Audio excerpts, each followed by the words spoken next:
Ако само пред една деценија бројот на ромите кои се запишуваат на факултет беше навистина мал, денес нештата полека но сигурно се менуваат. Бројот на дипломирани роми студенти расте, но вработувањето останува најголем проблем со кој се соочуваат по дипломирањето. Во ова интервју на оваа тема разговараме со ресорната министерка за труд и социјална политика Мила Царовска. Министерке, на почеток ви благодарам за одвоеното време. Здравството, домувањето, образованието и вработувањето беа главните постулати на претходната декада на ромите.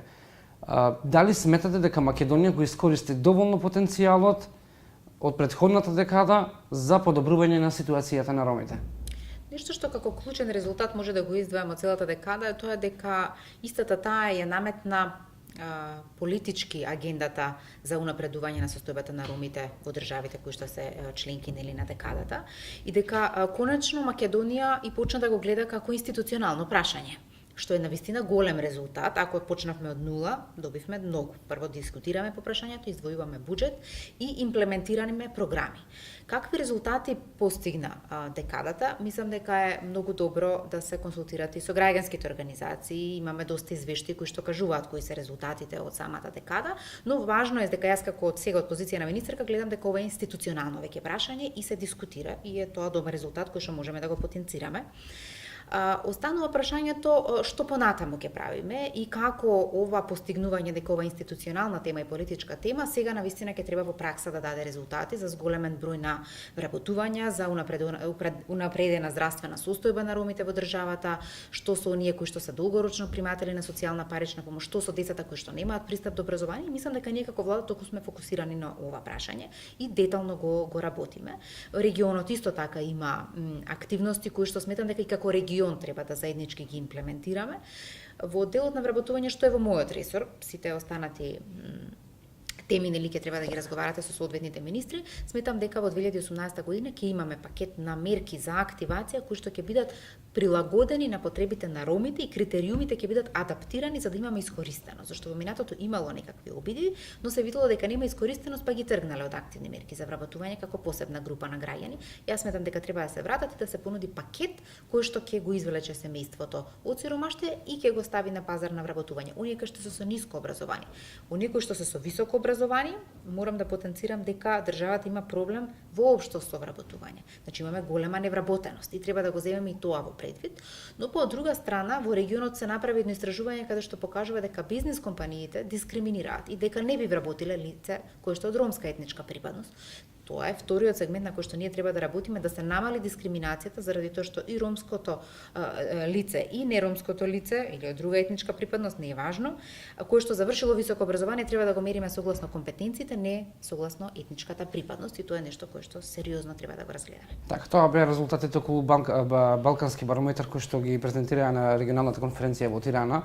И сега и таму се зборуваше дека еден од нотираните проблеми е домувањето и вработувањето. Конкретно, овде зборуваме за во делот на вработувањето, каде останува најголем проблем со кој се соочуваат ромите по дипломирањето. Сега, кои се конкретните мерки кои што од позиција на министерка за труд и социјална политика ќе ги преземете за решавање на ова горливо прашање за вклучување на младите роми на пазарот на трудот? Сега, многу лесен би бил одговорот ако јас го дискутирам рамковниот договор и да видиме таму дали се исполнети квотите согласно тој договор.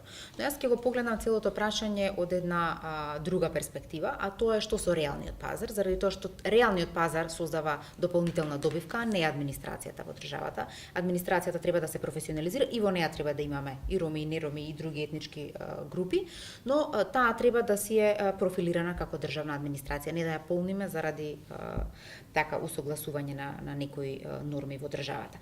Затоа во вработувањата во реалниот сектор, што конкретно ќе биде пакетот, ќе видиме во планот за активни мерки за вработување. И тој ќе биде објавен некаде на почетокот на 2018 година и таму ќе ги прецизираме како ние и високо образованите и квалитетни, квалификувани лица од ромска етничка припадност ќе ги активираме на пазар на труд, како ќе ги направиме повеќе вработливи, а од друга страна пак ќе зборуваме за оние кои што имаат незавршено образование, некомплетирано образование, кои што исто така треба да се земат во предвид кога станува збор за вработување на ромската етничка група во Република Македонија.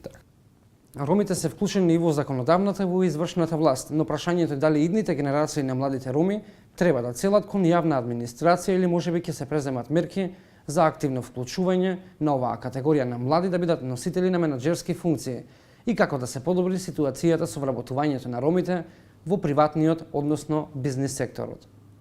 Така, како сите граѓани, така и ромите треба да бидат и во администрација, и во реален сектор, и носители на јавни функции, затоа што и на менаџерски позиции, заради тоа што само така може да кажеме дека нашето општество е инклузивно и дека нашето општество е еднакво за сите, или дека имаме едно општество за сите граѓани кои што живеат во Република Македонија. Тоа е граѓанскиот концепт. Оно кое што сите заедно треба да го направиме прво е очекувањата од ромските деца. Јас ова го зборувам и како министер за труд и социјална политика и како активист, дека и во градинките, и во основното образование, и во средното образование, и во високото образование, нивото на очекувања на системот за децата од ромска етничка припадност е пониски. Кога помалку очекувате, помалку добивате, што е страшно дискриминаторски поставено како позиција. Затоа сметам дека со подбутнување за вклучување на децата роми во градинките, тоа што го правиме ние како проект, и превземање да тоа биде и законска обврска, не поврзано со етничка припадност, туку со поврзано со материјалните можности на едно семејство, да вклучувањето нивно биде и задолжително и бесплатно, со тоа ќе добиеме подобар старт за сите деца, вклучително и децата роми, во основното образование. Со подобар успех во основното, имаме подобар старт во средното, после и високото.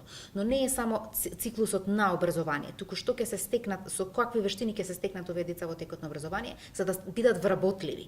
И сега, ако цело тоа сме го испуштиле, денеска ние како министерство, преку активните мерки за вработување, треба да направиме посебна компонента што ќе ги направи вработливи, и оние со ниски квалификации, и оние со високи квалификации.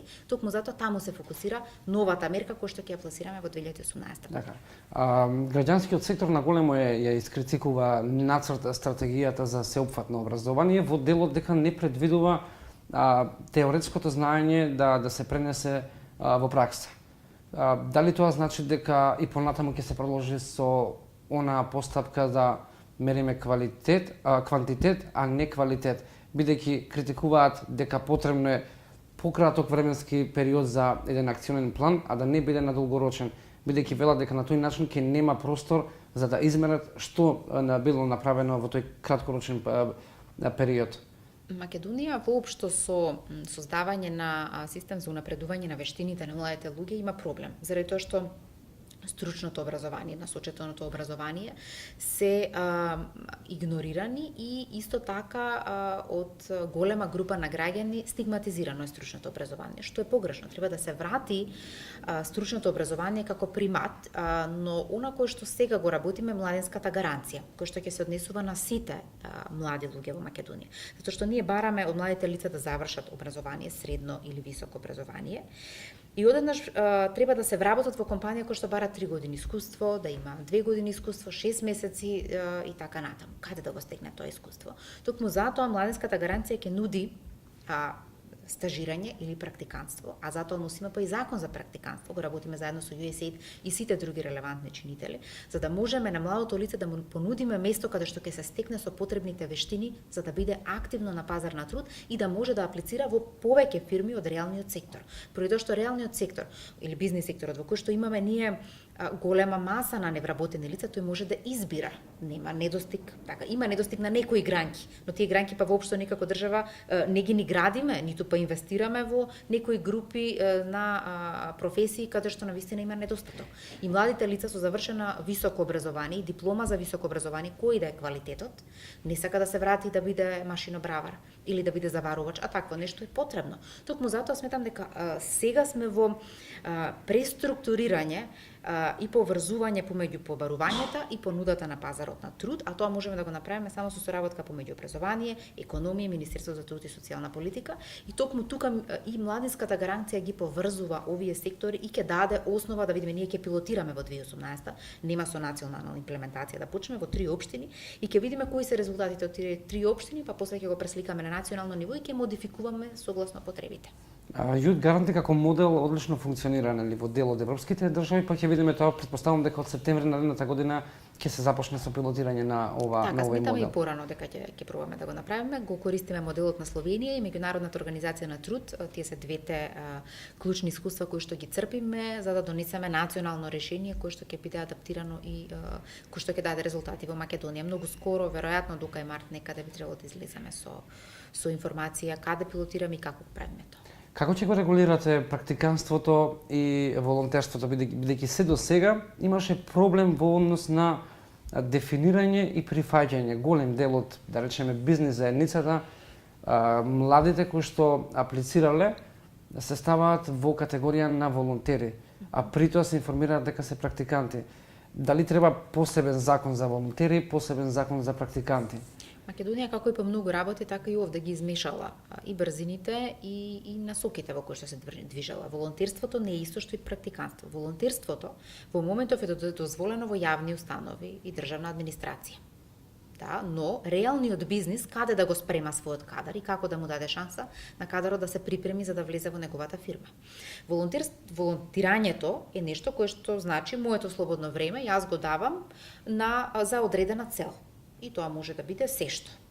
Но стекнувањето на работно искуство треба да се регулира со закон за практиканство. И токму тој закон за практиканство сега е во подготовка, заедно со USAID, како што најави, се подготвува. Целта е да ние ги направиме младите лица вработливи. Бизнес секторот плаче по овој закон, заради тоа што и него ќе му помогне, а ќе помогне на младите луѓе, со тоа ќе помогне на економијата во Македонија. Ние ќе имаме повеќе вработливи млади лица кои што ќе бидат атрактивни за големите или за мали и средни компании. Истото ова кога го зборуваме со, да речеме, други институции, велат може да постои злоупотреба. Но ако ние ги ограничиме можните злоупотреби, а од друга страна направиме големо добро, да голема маса на млади луѓе станат вработливи, тогаш сме завршиле работата со тој закон. Во Македонија постојано стравот ги кочел процесите за развој на државата, ние од тоа не се плашиме. Злоупотреба што значи тоа дека лицето ќе работи подолго време од тоа што е загарантирано со практиканство? Секогаш има можност да си замине од истата фирма или да каже дека му е нарушен договор за практиканство, но може да добие и вработување долгорочно во истата таа фирма или во друга фирма со стекнатите вештини во претходната фирма. Така да навистина треба развојни напред да гледаме по однос на ова прашање. Дали ќе биде платено тоа практиканство? Тоа ќе се уреди со законот и мислам дека кога ќе излеземе ќе биде јасно дефинирано дали одиме со плаќање или не и дали работодавачот треба да го задржи, колкав процент од практикантите треба да ги задржи или па да гарантира дека тие се остручени за работата за која што биле вклучени во компанијата, што е многу поважно отколку да ги вработи, затоа што тоа ако ги оспособи за работа и даде сертификат за истото и потврди дека е тоа така, тогаш навистина тоа е добивката од целиот закон. Така. Да се навратиме на буџетот, нацрт буџетот за 2018 година, конкретно во делот за вработување на младите роми, колку пари се одвоени? Таква ставка во моментов не може да видите за вработување, но по однос на декадата во Министерството околу 10.000 евра секоја година се одвојуваат за имплементација на декадата. И тука е и предучилишното образование, и РИЦ-овите и така натаму секако програми кои што се имплементираат. Но за активни мерки за вработување има издвоено оваа година 750 милиони денари. И од тие 750 милиони денари при презентација на планот за активни мерки за вработување ќе видиме колкав процент ќе отпадне на мерката која што ќе биде адаптирана за потребите на ромите. Во една од изјавите премиерот Зоран Заев вели: ромите ќе го добијат уставно загарантираното право на еднакост и правото за достоинствено место во Република Македонија, во нашата заедничка држава, во Македонија за сите. Дали можеби на некој начин ова значи дека ромите не ги уживале уставно загарантираните права, имајќи во предвид дека една од препораките на Европската Унија за членство на Македонија е интеграцијата на ромите. За да има декада, за да има големи стратегии кои што се и европски и регионални и така натаму, кажува дека оваа етничка група била неправдана. И тоа е така, затоа и државите се согласуваат да имплементираат мерки со кои што ќе го подобрат статусот и условите за живот на овие граѓани во нивните држави. Македонија на тоа се согласила кога била дел од декадата. Тоа е едната работа. Втора работа е дека Македонија, за да биде еднаква за сите, треба да внимава да сите мерки кои што ги креира бидат адаптирани на потребите на сите граѓани или барем на повеќето групи граѓани кои што се појавуваат како различни. И сметам дека затоа активните мерки за вработување ќе ги адаптираме согласно потребите, зашто ние може да ги пуштиме сите мерки, да речеме отворени се за сите. Но тоа е универзализам, така е. Ако не е универзализмот таргетиран во нашата држава, заради тоа што имаме голема раслоеност, ќе видите така неправедност во целото општество, тогаш вие не давате пристап до оние кои што се најдалеку од кругот на општеството. Токму затоа ние тоа го кажува и премиерот, дека ќе дадеме шанса оние што се најдалеку од центарот на општеството да имаат пристап и до права и до услуги. Првично нешто кое што го решаваме итно и во согласно со премиерот се лицата без документи. Ова прашање со години се влече и со тоа тие луѓе остануваат и без здравствено осигурување, и без образование, и без вработување, и без социјална парична помош и сите други права не може да ги одрживаат во оваа држава. И овој проблем кој што треба да се реши во текот на 2018 година законски и системски, без исклучок за никого, со тоа покажуваме дека навистина сакаме сите граѓани да се дел од нашето општество, да ги уживаат правата и од тука да стартуваме, и од тука да тргнеме напред. Зашто ние зборуваме за мерки некакви, а забораваме дека голема група на граѓани надвор од системот и ние си седиме. Токму затоа и премиерот и управата за матична евиденција и Министерство за труд се зафатени со оваа работа и конечно ќе имаме скоро решение кое што ќе биде загарантирано за сите граѓани. Така. За крај би прашал која е вашата препорака до младите? Да учествуваат во сите текови кои што се случуваат, да бидат активни во надминување на предизвиците кои што предстојат пред заедницата, но исто така и тие самите да бидат промената кои што сакаат да видат во нашето општество. Заради тоа што сите ние менуваме во кругот околу нас и така полека го менуваме општеството. Така дискриминација нема да престане за една ног, нема да ги вработиме сите лица од ромска етничка припадност наеднаш, кои што се високо образовани, но полека заедно ја менуваме свеста, што значи дека секое лице кое што е од ромска етничка припадност и е во некоја институција или компанија и го покаже своето најдобро светло и даде максимум за компанијата, во таа компанија веќе е надмината стигмата. Таму е веќе надмината дискриминацијата, зашто секој сака луѓе кои што носат развој во компанија, развој во институција. Така да бидеме промената ние и да ја видиме промената во општеството. Благодарам. Благодарам и на вас.